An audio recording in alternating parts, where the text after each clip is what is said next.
We serve because we have the mind of Christ. And the mind of Christ and the actions of Christ were always to love and serve others. So we serve because he first served us, and that's who we are. It's our demonstration of the gospel. It's how we show the good news to other people. Even if someone isn't ready for whatever reason to come to church or to hear the full message of the gospel, everybody needs and wants to be served at the end of the day.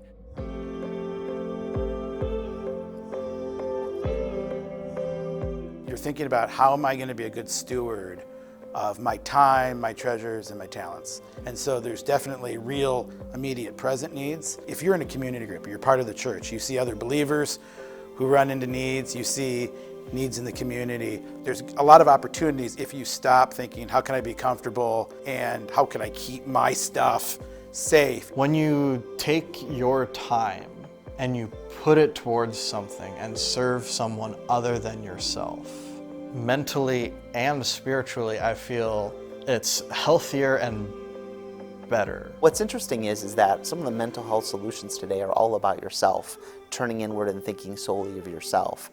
And I don't think we're meant to be isolated people. One of the cores of the gospel, if we understand it, is God has done this thing for me, and so we in turn now bless those around us. God invests in us through his Son, through his Holy Spirit, through our response and our gratefulness and joy of being saved and being a part of his family. We're called to invest in the gospel amongst each other and obviously out into the world. Well, the first thing that comes to my mind when I think about the opportunity to serve others was during COVID when it first came out. And there was a tremendous amount of fear to the point where people were afraid to go to the grocery store. And we had a neighbor who had a special needs child. My act of service to them was pretty simple for me. I'd go to the grocery store for them.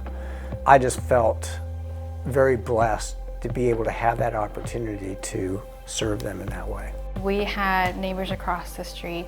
Initially, we didn't really have a relationship with them. Nothing really transpired, but several years ago, we started talking to them more and actually invited them over for dinner every week. They started coming and we started getting to know each other more, and it was a time when they really needed community. And so knowing that has made it less intimidating for me because I wanted to help. My wife and I decided to welcome someone from Tanzania because I lived in that country as a refugee.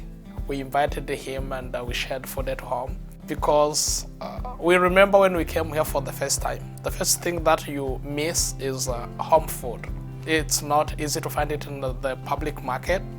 That food also, he said that since he came in America, he had never seen it. He couldn't expect to have it in America.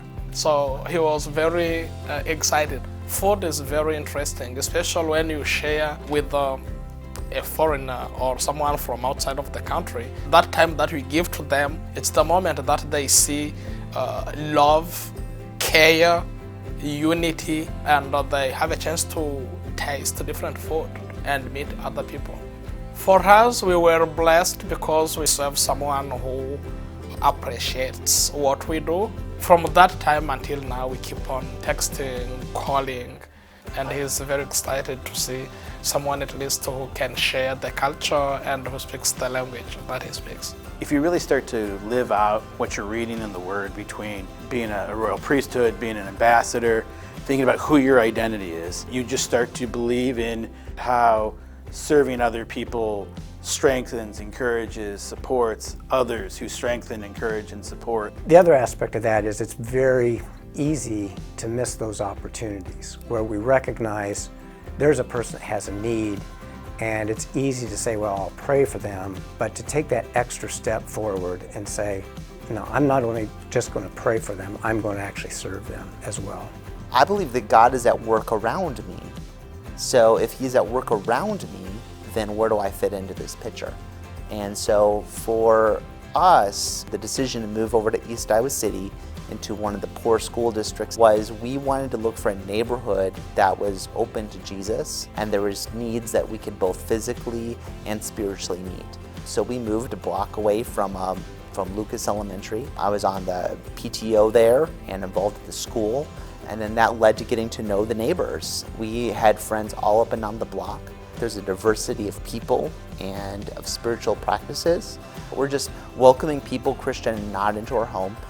We feel like that's a core thing, is to practice hospitality, and then also be willing to go to their turf. And so there's a lot of time spent talking on their front lawn, and then eventually you get invited into their houses. They see something that isn't pushy, and you get to know them, and you get to find out what's important to them, and they invite you into what they're passionate about. And so all of a sudden, you're getting to know people at these levels. It's a great way to meet neighbors. It's a great way to meet and bless our community by lifting a hand to serve them. As we do that, it opens up relationships, it opens up hearts to where we can then start sharing the story with our lips. So demonstrating the gospel is just a great way to bless people.